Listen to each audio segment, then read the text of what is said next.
Welcome to Coffee with Viking. I am Mike. Cheers.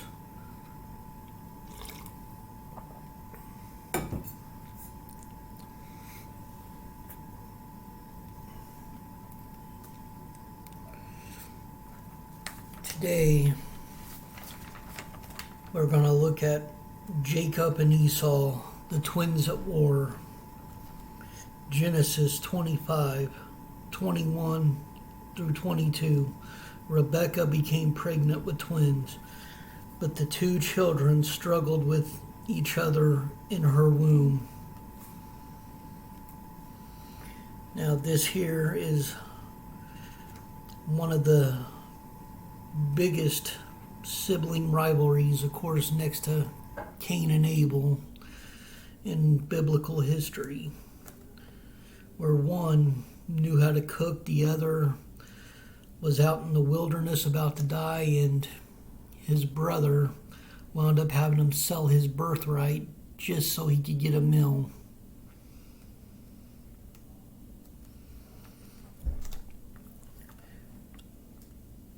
Isaac marries Rebekah, who becomes pregnant with twin sons, Jacob and Esau.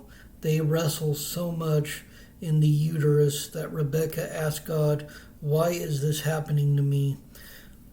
The sons in your womb will become two nations." God answers, "From the very beginning, the two nations will be rivals. One nation will be stronger than the other, and your older son will serve the younger son." Perhaps that's why the number 2 son, Jacob, who was born one moment after Esau, became her favorite. Papa Isaac prefers Esau, the red-haired hunter who brings home savory meat. Jacob cheats Esau out of 2 of his most valuable things in ancient life.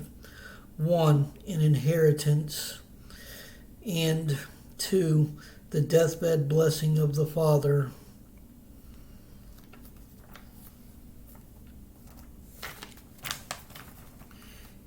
Esau, in what reads like one of the dumbest acts in the Bible, willingly trades his rich inheritance for a bowl of hot soup. And the oldest son, he gets a double share of the family estate. So perhaps what he trades is only his rights as the oldest son, while retaining a single share.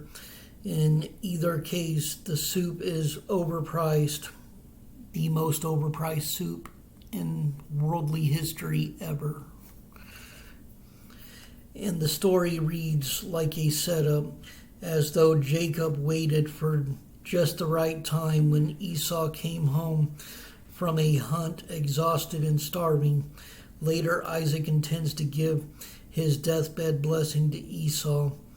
This blessing will put Esau in charge of the family, and it will call on God to bless Esau with power, prestige, and wealth. Isaac thinks of the blessing as more than a prayer. It's a promise that he expects God to bring to life for Esau. It's not to happen. Rebekah helps Jacob trick the blind, old Isaac, into thinking Jacob is Esau. Convinced, Isaac blesses the wrong son with words he can't take back. When Esau shows up later, the only words left for him sound more like a curse than a blessing. In Genesis 27:39, it says, "You will live away from the richness of the earth and away from the dew of the heaven above." Esau vows to kill Jacob as soon as their father dies, so Jacob leaves the country and heads north to the home of his mother's brother Laban. Uncle Laban lives along the border of what is now Turkey and Syria. And right here, there's actually the family tree of the biblical patriarchs.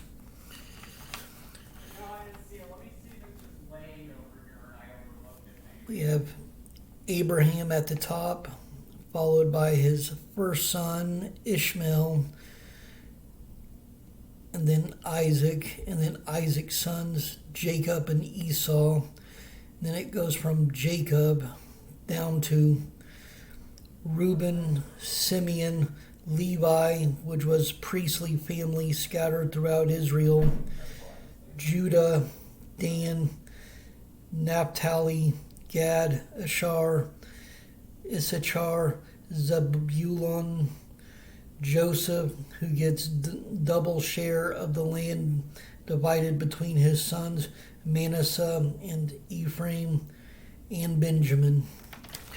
And there's the family tree right there.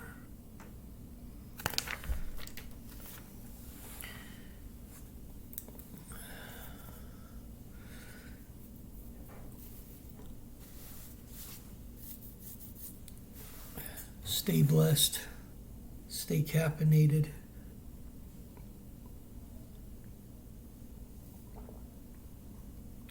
Much love.